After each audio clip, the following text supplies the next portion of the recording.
இந்த வீடியோவில் நம்ம சயின்ஸில் 20 ஒன்வேர்டு தான் பார்க்க போகிறோம்.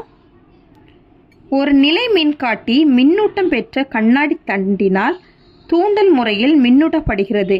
நிலை மின்காட்டியில் இருக்கும் மின்னூட்டம் எது?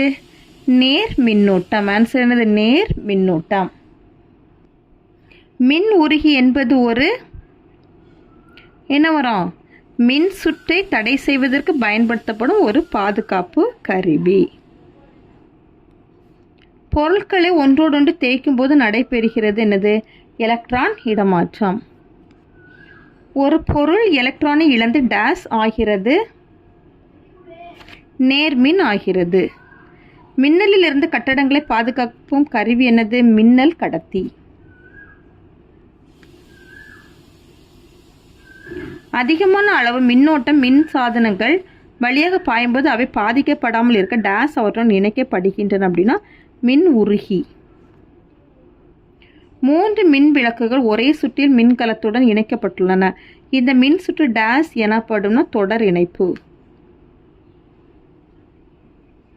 ஒலி அலைகள் எதில் மிக வேகமாக பயணிக்கின்றன? காற்றில் தான் ஒலி அலைகள் வேகமாக பரவுகின்றன. பின்வருவனவற்றில் அதிர்வுகளின் பண்புகள் யாவை? அதிர்வெண், கால அளவு, சுருதி, உரப்பு. இதுக்கு கரெக்டான ஆன்சர் வந்து சி. அவன் ஆன்சர் என்னெல்லாம் அப்படின்னா சுருதியும் உரப்பும். ஒலி அலைகளின் வீச்சு எதை தீர்மானிக்கிறது? உரப்பு. சித்தார் எந்த வகையான இசைக்கருவி அப்படின்னா கம்பி கருவி. மனித காதுக்கு கேட்கக்கூடிய அதிர்வெண் வரப்பு எதுனா 20 ஹெர்ட்ஸ் முதல் 2000 ஹெர்ட்ஸ் வரை. ஒலி அலையின் வீச்சு மற்றும் அதிர்வெண் அதிகரித்தால் பின்வருவனவற்றில் எது உண்மை? உரப்பு அதிகரிக்கிறது மற்றும் சுருதி அதிகமாக இருக்கும்.